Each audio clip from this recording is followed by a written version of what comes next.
Hej og velkommen tilbage til Pussycat. I dag skal vi lave noget andet kreativt end det vi gjorde sidst. Jeg har nogle idéer. Jeg er kommet til at bruge penge på sådan en her glaspen. I ved, man dypper i blæk og kan skrive med.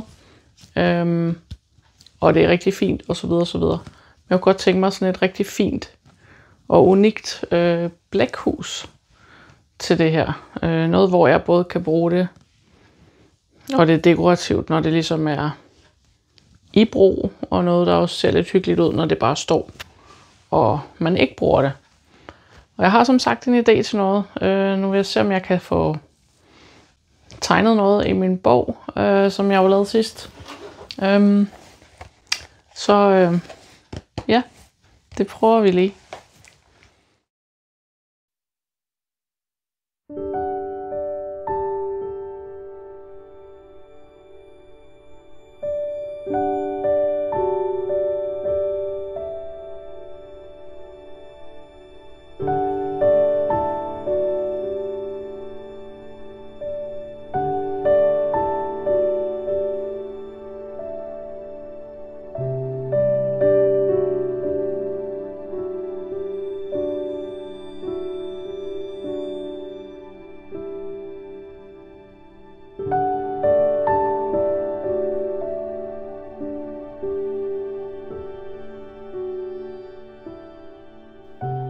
Så er det vist bare at sætte i gang.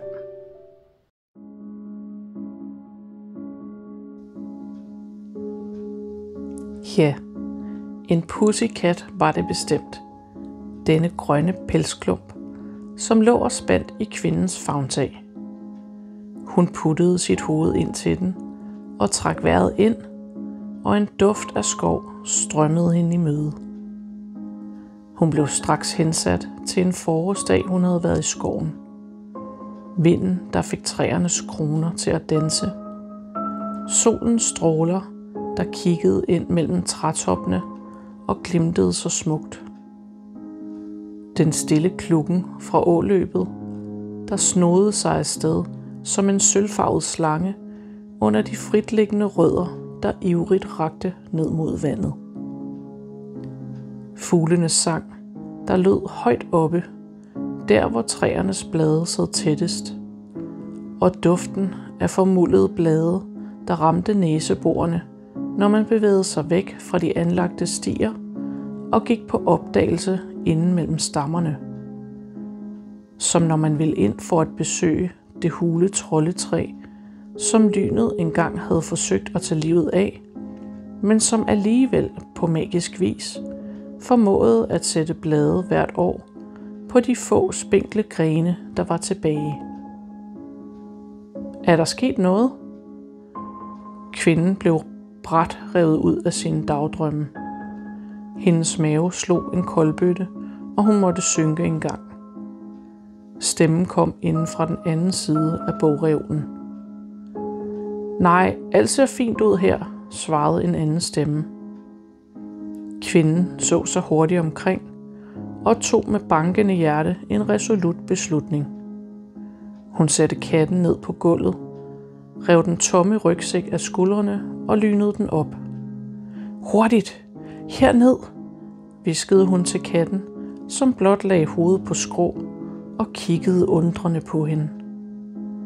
Hun knælede ned på det ene ben, mens hun bydende rakte tasken frem mod dyret, alt imens hun holdt den åben. Kom nu! Hun viftede ivrigt med den ene hånd af dyret, men katten vippede blot hovedet over mod den anden side, som om det på en eller anden måde kunne få ærten til at falde på plads.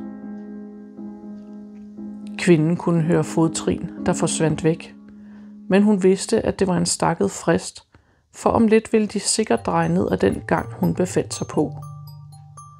Hun drejede sig rundt for at se efter lyden, og vendte sig så igen mod katten. Den var væk. Ah, det er her, sagde en af de stemmer, som kvinden havde hørt på den modsatte side af bogreolen for et kort øjeblik siden. Er alt i orden? Kvinden rejste sig op, men lod tasken ligge åben på gulvet. Ja, svarede hun, mens hun børstede sig på knæet. Jeg tror måske, jeg har fået skubbet på bøgerne fra den anden side af reolen. Det beklager altså virkelig. Jeg forstår ikke, hvordan det skete, plaprede hun løs til den høje mand, der stod foran hende. Bag ham kom en lille dame frem, der kun akkurat nåede ham til brystkassen, og som rettede ivrigt på sine lilla briller. Sikke dog noget, sagde den lille dame, og begav sig hen til bogstakken på gulvet, som hun sirligt begyndte at sætte skik på. Den mandlige kollega lignede mest en, der stod og overvejede, om det måtte være umagen værd at forsøge at få sin lange krop klemt helt ned i nåhøjde af bøgerne. Kvinden kiggede på med voksende frygt, efterhånden som bunken forsvandt. Der var næsten ikke flere tilbage. Snart ville de 2 ansatte også få øje på den pudsige kat.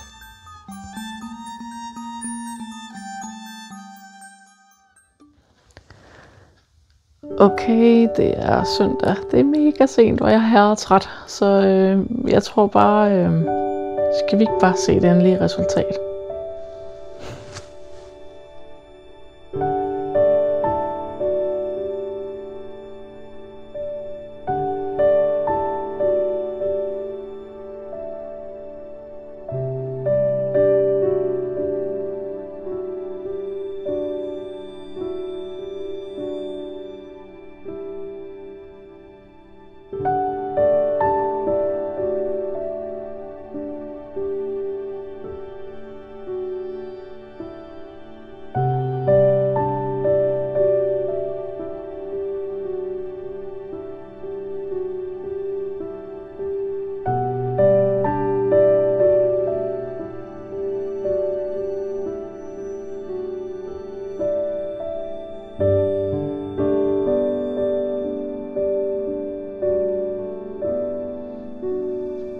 Tak fordi I kiggede med. Håber I ser med igen en anden gang, og måske hører lidt mere om Pussycats historie. Hej!